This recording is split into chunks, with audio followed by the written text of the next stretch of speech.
I'm an avid collector of video games. I even play them sometimes. Unfortunately, it's a hobby that I can't outright recommend. Collecting, I mean, playing video games is fun and cool. You see, ever since wild polio was eradicated in Africa in 2020 and nothing else happened that year, many hobbies like Legos, Pokemon cards, and most devastatingly video games became unreasonably inflated in price. Seriously man, I don't care how rare the game is, I am not paying $230 for a 43 on Metacritic. I think it's important for retro gaming to be an accessible hobby because retro games have a lot to offer, such as, I don't know, some semblance of ownership. That and many retro games are still stranded on their respective consoles. The big question is, where do you start? Well, the first and second generations really won't interest anyone unless you really love Pong. The third and fourth generations are where the conversation really starts. But I'm not really big on these older consoles. I find them to be pretty archaic and outdated, plus a lot of the best games from these generations have since been ported, remade, or otherwise re-released on much more accessible platforms. The fifth generation is somewhat similar to the third and fourth, with a lot of these games being plagued with that early 3D era jank that makes them really rough to revisit. Plus, like with the third and fourth generations, many of the best and most popular games have since been re-released in one way or another. Then there's this video's topic, the sixth generation. The Sega Dreamcast, Sony PlayStation 2, Nintendo GameCube, and Microsoft Xbox. I want to give a little overview of each of these consoles to hopefully inspire you to give one of them a shot. Even if there is one definitive answer for which is the best, spoiler it's the PS2, all of these consoles have their own pros, cons, and most importantly, exclusive games. So, let's get into the analysis. And where better to start than with the sixth generation's first console.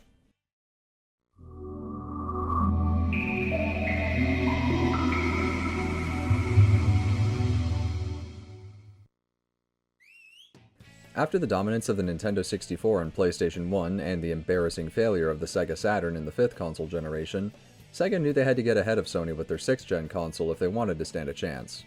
And Sega really thought they had everything going with them for the Dreamcast, a new proprietary GD-ROM disc as opposed to CD-ROM which they expected their competitors to use, also matching the PS1's ability to play CDs, and launching a whole year earlier than the PlayStation 2, and on a cool sounding day, on 9/9/99.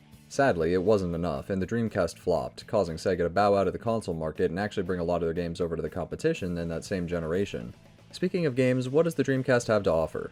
Well, the Dreamcast's library is very, very odd. It sort of acts like a 5.5th generation console. It has a lot of N64 and PS1 game ports, like Gauntlet Legends, Rayman 2, Star Wars Episode 1 Racer, Resident Evil 2 and 3, and Spider-Man.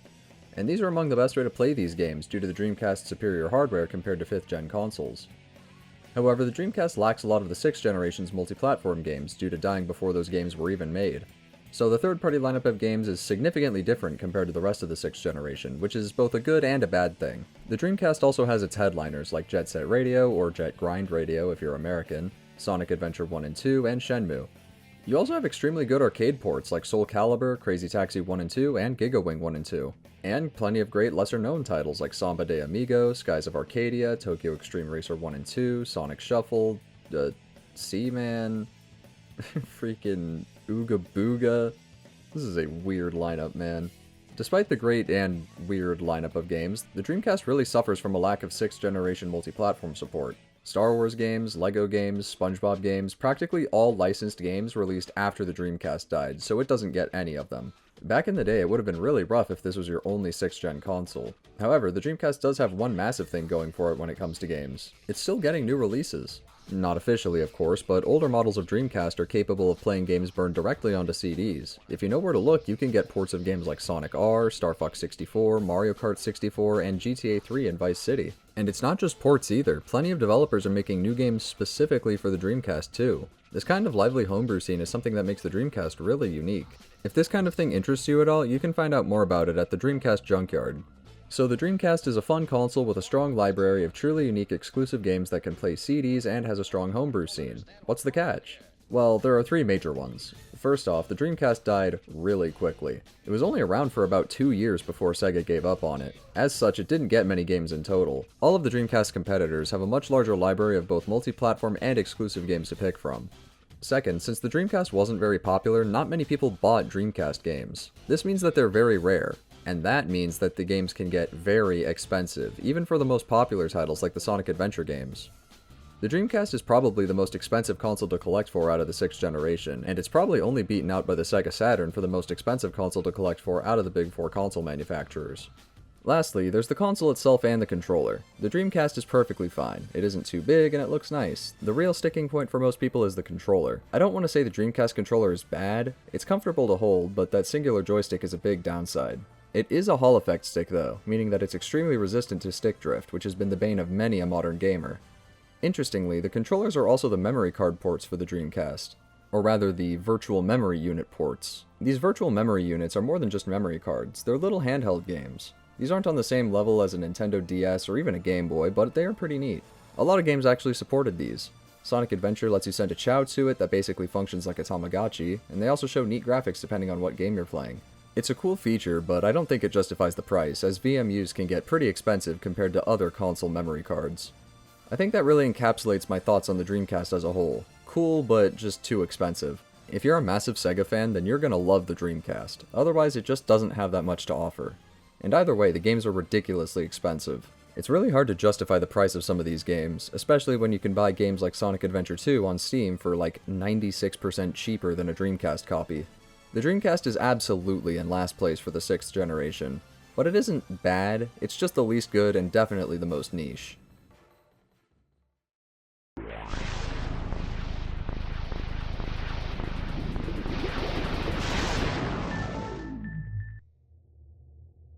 Next up is the Xbox. This was the first American-made home console since the Atari Jaguar in 1993.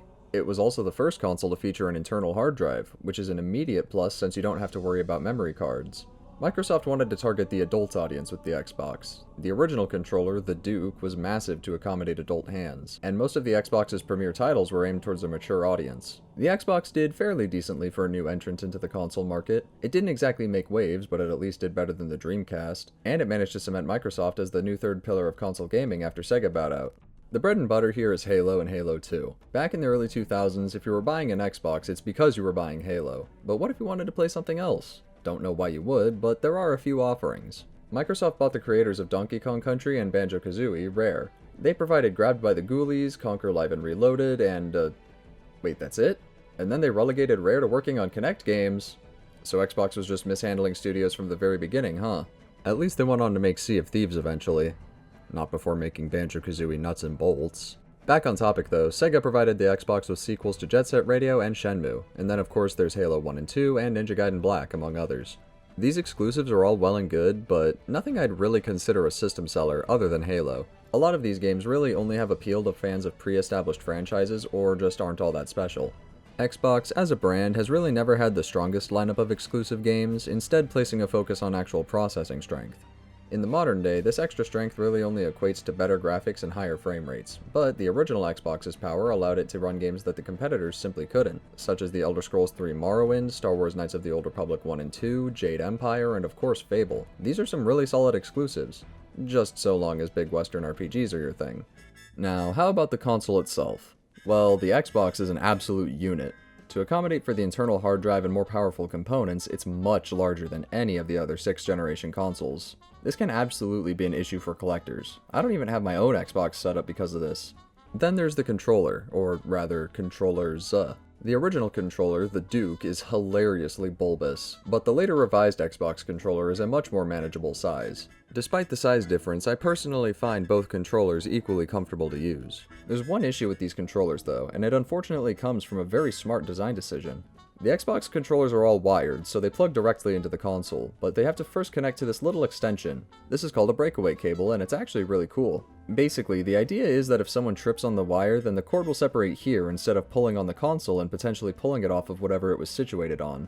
The issue these days is that many people don't know or don't care about these cables, so they sell the controllers without them. Which wouldn't be a problem if it weren't for the fact that the controllers can't plug directly into the Xbox without them. Why? I don't see any reason that these couldn't have been optional. It's not like this ruins the Xbox or anything, but it can be quite annoying to have to hunt down extra cables just to be able to use the controllers. Lastly, the Xbox is also a CD and DVD player. It can even burn CDs for playback without the disc, which is really cool. The DVD function, however, is terrible.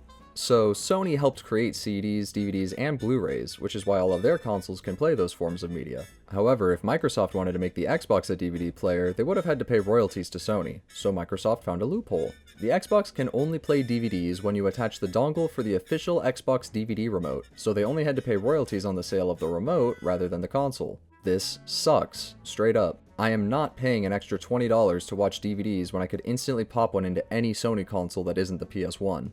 Other than those admittedly minor gripes with the hardware, the Xbox is a pretty solid console overall, especially for being Microsoft's first console.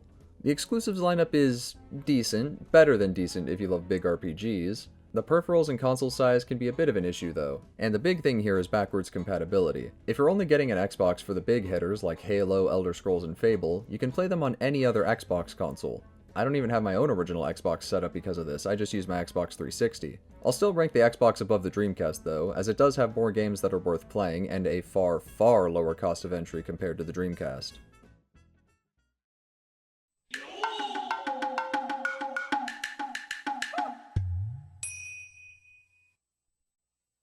Next up is the Nintendo GameCube, which, in case you were wondering, you need to hold down the Z button on 4 controllers to get that variation of the startup. Sega wanted to get ahead of Sony, and Microsoft wanted to be the most powerful, but Nintendo, like always, just kinda did their own thing, such as putting an unremovable handle on it that makes it distinctly un-cube-shaped. The GameCube had a really rough launch. It was already fighting an uphill battle against the PS2, and Nintendo somehow got it in their heads that the brand primarily known for Mario, Star Fox, Metroid, Legend of Zelda, Kirby, and Pokemon needed a 6-hour-long Luigi horror game as the GameCube's headline release. In hindsight, and probably even back then, this was a really stupid idea, and it caused the GameCube to sell terribly and forced Nintendo to rush the development of games like Super Mario Sunshine and Legend of Zelda The Wind Waker. Despite this weak launch, the GameCube did eventually develop quite the lineup of notable games. The GameCube's library is often considered one of Nintendo's best, if not their absolute best.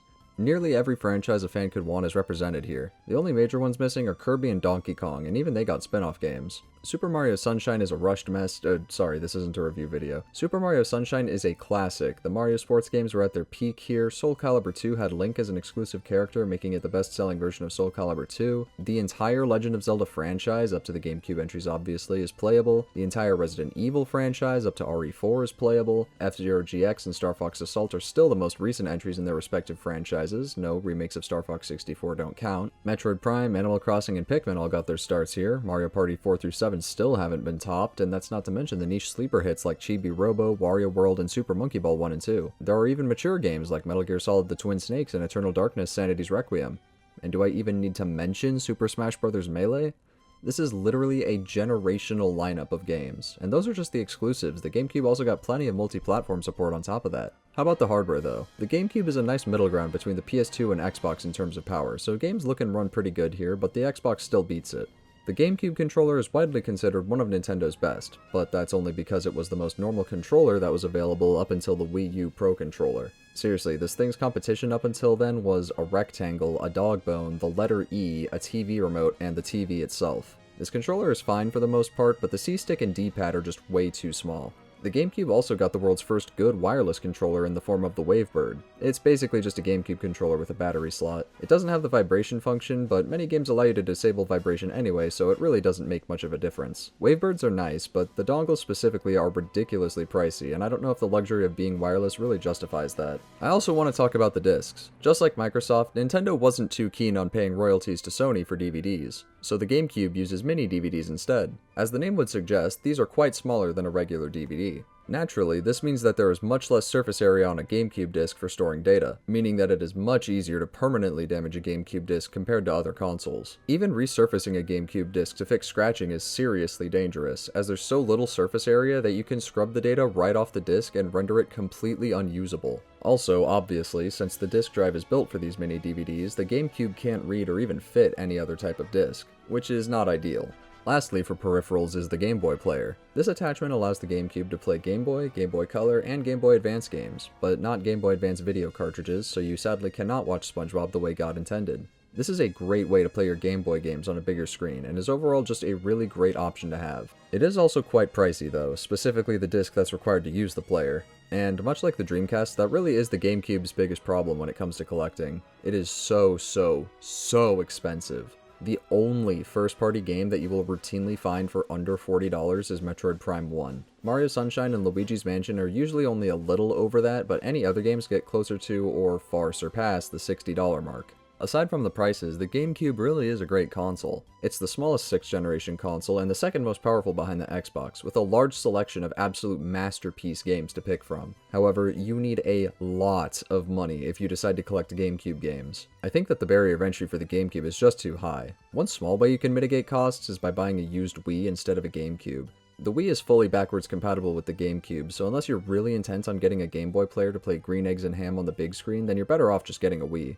I think anyone would be crazy to say that the GameCube is worse than the Xbox or Dreamcast, but they would also be crazy to tell you that these prices are okay. And for that reason, the GameCube gets a close second place.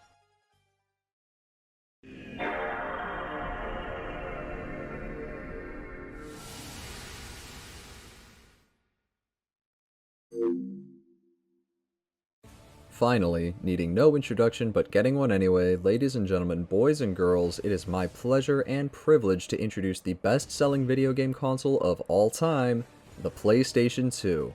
Seriously, what do I even need to say? The PS2 was basically just a layup for Sony. The PS1 dominated the 5th generation, and so the PS2 had plenty of people excited to buy it just for being the sequel to the PS1. It plays CDs and DVDs natively, so there's no need for any silly attachments, so if a family was looking for a DVD player at the time, they could just buy a PS2 and get the ability to play games as a bonus. All of these factors came together to make the PS2 extremely popular, which led to high game sales, and that means that PS2 games are much easier to get your hands on these days compared to the other 6th generation consoles. And speaking of games, let's see what the PS2 has to offer. Well, the PS1 got plenty of love with franchises like Ape Escape, Metal Gear Solid, Parappa the Rapper, Tomb Raider, and Silent Hill getting sequels, though Metal Gear Solid and Silent Hill did eventually make their way to the Xbox as well. Then the PS1's big studios, Naughty Dog and Insomniac, both came in with smash hit mascot platformer trilogies to replace their old mascots, as Crash Bandicoot and Spyro the Dragon were never owned by Sony but instead Universal Interactive. Sucker Punch also stepped up with the Sly Cooper trilogy for a solid trifecta of mascot platformer trilogies to choose from. The PS2 also had plenty more mature offerings too, like the aforementioned Metal Gear Solid 2 and 3, as well as God of War 1 and 2, Ico, Shadow of the Colossus, and Devil May Cry. And while the Xbox had the market cornered on big Western RPGs, the PS2 had plenty of Japanese RPGs like Persona 3 and 4, Final Fantasy X, 10, 2, 11, and 12, and of course Kingdom Hearts 1 and 2. The PS2 even got a port of the original Half-Life. That's absolutely nuts. This is right up there with the GameCube for having a legendary lineup of games. And how about the hardware? The DualShock 2 is comfortable to hold, and the PS2 itself is rather compact, which makes it very easy to find space for, especially if you have a PS2 Slim. However, the PS2 lags behind the GameCube and Xbox in terms of processing power, and even behind the Dreamcast for graphical fidelity. This makes it the worst choice for many multi-platform releases. LEGO games, Star Wars games, sports games, and more run just fine, only missing out on graphical fidelity. However, some games like Sonic Heroes, Shadow the Hedgehog, and Resident Evil 4 run significantly worse on the PS2 compared to both the GameCube and Xbox. However, there are also a lot of weird cases where the PS2 versions of games are better, like with Metal Gear Solid 2 and 3, Silent Hill 2, and Need for Speed Hot Pursuit 2. These performance issues really only affect third-party titles though. First-party games tend to be well optimized for the PS2. Another issue that people may have with the PS2 is it's the only 6th generation console with 2 controller ports instead of 4. The PS2 was never really well known for its 4-player multiplayer titles, that was more Nintendo's wheelhouse, but for the times that you want to invite friends over for a round of Crash Tag Team Racing, Tekken Tag Tournament, or NBA Street Volume 2, it would be annoying to have to buy an extra peripheral just to play with 4 people. That being said, the PS2 is still the best bang for your buck. A lot of the best and most popular games have since been re-released, so they stay relatively cheap. On the other hand, a lot of these games have since been re-released. Jak and Daxter, Ratchet & Clank, Sly Cooper, though that collection sucks, God of War, Tomb Raider, Devil May Cry, and more all got re-releases on the PS3 at the minimum, so unlike the GameCube, these games are far less unique to the console. You can definitely make an argument that a PS3 makes more sense than a PS2 due to these re-releases, but those don't cover all of the PS2's offerings. While many PS2 originals eventually got ports, the PS1 sequels weren't quite so lucky. Parappa the Rapper 2, Ape Escape 2 and 3, and Klonoa 2 are all still stuck on the PS2. and technically so are Silent Hill 2, 3, and 4. While the Silent Hill series did get a PS3 re-release, they bizarrely redubbed all of the games, and fans consider these dubs to be significantly worse than the PS2 versions.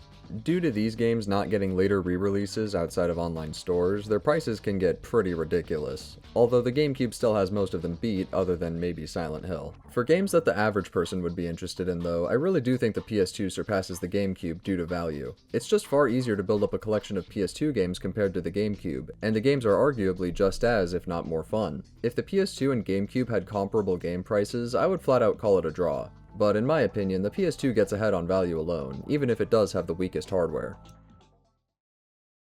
No matter what way you slice it, the 6th generation of consoles was and still is legendary. Unlike with other console generations, there are no truly bad options here, but there is still a clear best and worst option. The Sega Dreamcast is too expensive and really only has appeal for die-hard Sega fans or fans of very niche franchises. The original Xbox is perfectly fine, but just doesn't have the level of exclusives that the GameCube and PS2 do unless you really like Halo that much. The GameCube is a very great console with a wide variety of extremely expensive exclusive games, and the ability to play Game Boy games through the Game Boy player, which is also very expensive. These prices are just too unreasonable to make collecting an enjoyable hobby for the average person. And the PS2, the best 6th generation console to collect for in my opinion. Unlike the GameCube, it doesn't cost an arm and a leg to build up a large collection of the PS2's most popular games. Even my most expensive PS2 games, MGS2 Substance and MGS3 Subsistence, are only around $40. And even then, the regular versions of those games are only around $20. The PS2 is easily the best value for a collector. Would you rather buy Jak and Daxter and Ratchet & Clank, or just Super Mario Sunshine? Maybe you would prefer Sunshine, but for the average person just trying to get into this hobby generally and play new games, I think the PS2 makes far more sense. In the end, no matter what you choose to collect, just be sure you enjoy what you're collecting, and most importantly, only buy what you actually want to play. The reason that retro games are so expensive these days is because people that have no intention of ever playing or even appreciating the cultural significance of these games are just hoarding them as an investment. You'll save a lot of money if you don't start buying games just because they're expensive. For example, I consider my GameCube game collection nearly finished. The only games I'm still looking for are F-Zero GX and Pikmin 1. I'm not going to go for games like Chibi Robo, Paper Mario The Thousand Year Door, Geist, or Donkey Kong Jungle Beat because I already know I probably wouldn't play those games. It's really important to have a vision for what you want to collect. I learned that lesson a little too late and now I have to force myself to play Sonic 06. But now I turn this video to you, the viewer. I hope that this video has provided you with some useful information or maybe even inspired you to get into video games as a hobby. Video games are a truly special form of entertainment, unlike any other, and I really want to share how great they are with as many people as possible. And that's all I've got for this video. If you want to talk about your game collections, have any questions about anything I talked about, or just want to insult me for my objectively correct opinion, leave a comment. I'd love to have a conversation. And I'll see you in the next video. Goodbye! Yeah!